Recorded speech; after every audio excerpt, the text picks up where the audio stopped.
Get the lighting all jacked up in here. I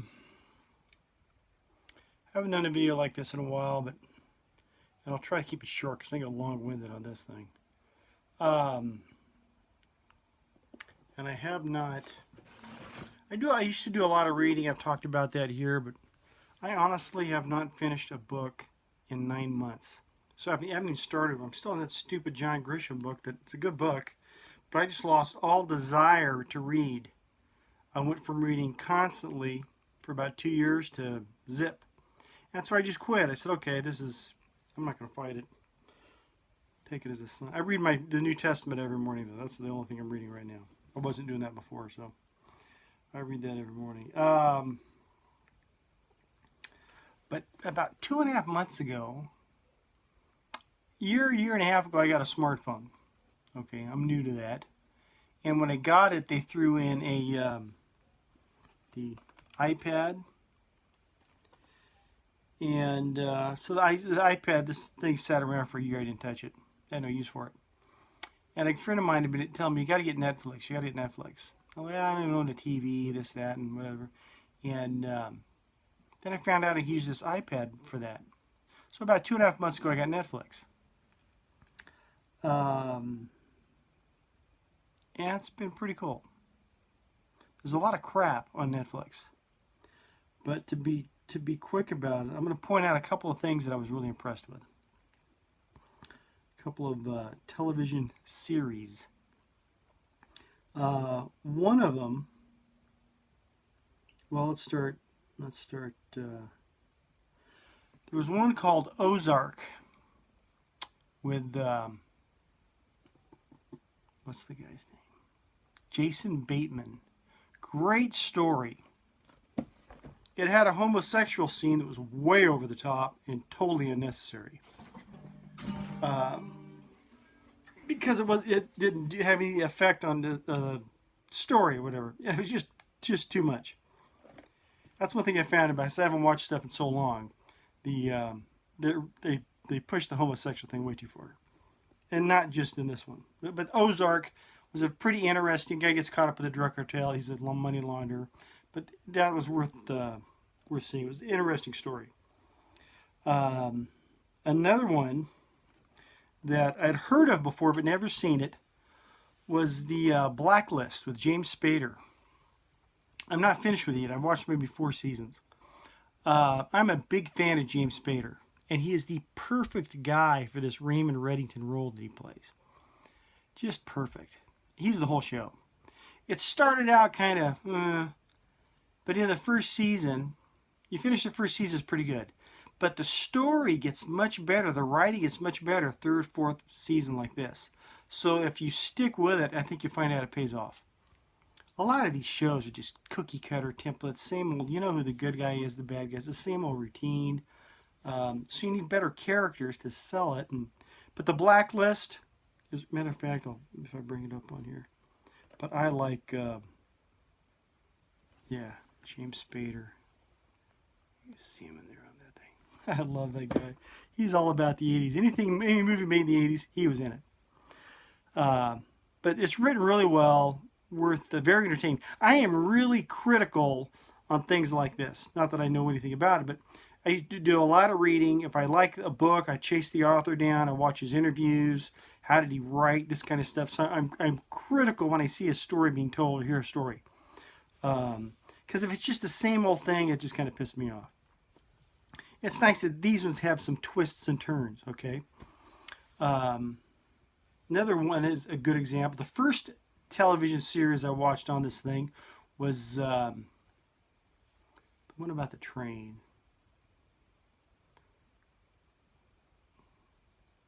Hell on Wheels. Great characters, excellent acting, had all the potential in the world. The story sucked. And this has some new people in it, and that's some older people in it too. But good acting, man. It was just, you can get behind the characters, but the story after the first season just fell apart. And when I mean the story, the reason they're out there, the reason this thing's being told. Yeah, you got characters, all these people involved, but there's a reason they're telling a story. That getting from point A to point B, or so and so is in love with somebody who doesn't love him, whatever the case is. They want their family back, or they want to get out of jail, whatever the thing is. You got to have a decent story. The story falls apart in that thing. Hell on Wheels. The other one, which was a nice little, so where is it in here? There's one, and it is called Shetland. Let's see, I'll bring it up here. Shetland is an island. It's like several islands, I believe. North of Scotland. Let's bring it up here. Yeah, this will do. In case you can. Shetland. Okay. It's I think it's got three seasons. And it's this guy, he's a detective. He's for the police department detective. Small rural community. And they get some murders and some drug things going on in this, it's north of Scotland. And you got to watch the subtitles. It's in English, but I mean, they got that Scottish thing going on. A lot of times I had to rewind and say, okay, what the hell did you say there? And it starts out a little, the guy's intense. But man, is it a good series. And I just kind of said, okay, we'll try this. It's from BBC. It's British, broadcasting, whatever. But if you like murder mystery, that kind of stuff, great characters. They got a lot of stuff going on. The guy's kind of pretty intense. But it's just, I don't want to, there's a lot of twists and turns.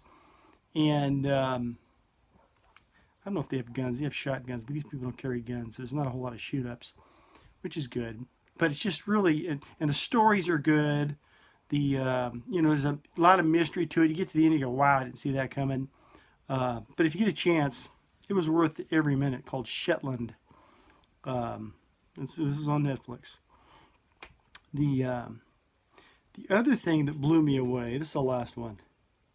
Most of you probably know this. But I said I'm new to all this. I don't do a whole lot of television or any of that, so I'm sure everyone knows this. But I have always loved Kevin Spacey. Great actor. The Usual Suspects. But then I always figured he was gay too. It's kind of like you look at the guy and he's probably gay. No surprise there, but great actor. So I went and watched The House of Cards. And some of the, let's see, a couple of gay things in it where he's, I don't know why. It certainly doesn't paint the gay community as it was a very, I don't know, I think if I was gay, it'd piss me off the way they do all this gay stuff in here because they're making them look like cheesy, whatever. But that's the only thing I didn't like about House of Cards. House of Cards was well written. And you have to remember, in the opening scene, the first episode, this Kevin Spacey, who's this, at the time, I think, the party whip, dog gets hit in the street. He goes down, kneels down, puts his hand, you can't see it, but he's, it's just his head bust, a bust shot, his head up. He reaches down and this dog's been hit. And you're thinking, oh, he's going to go down there to console the dog. He just, I think, grabs it by the neck, strangles it to death. And says, most people don't want to do the dirty work, kind of. He makes some comment like that. And you just have to realize, I always go back to that first scene, that this man is, he's not afraid to do whatever it takes. And I mean whatever it takes. And I think he's a psychopath. So is his wife. But man, the story is good. The twists and turns and all the... It's like 65 episodes. And I watched it front to back. I mean, I watched 2 or 3 a day. And I was really impressed with it. The House of Cards. There's a season coming up, I guess, the last season. Because it was, Spacey's episode he's done. But it was really well done. Which kind of surprised me. But the best thing I've seen so far, that has been The House of Cards and this thing Shetland. I've seen some other stuff on here, but nothing to rant and rave about.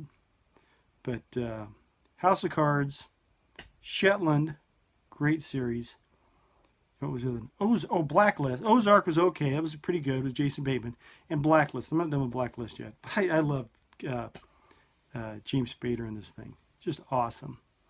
And it's really well written. The series has gotten better as it's gone. It's better now than it was the first season. First season was a little. Matter of fact, some of it I would just skip past, and just when James Spader would come on as Raymond Reddington, I would just listen to him. He was the whole show. But now the other characters are kind of involved. Hope that makes sense. Love you. God bless.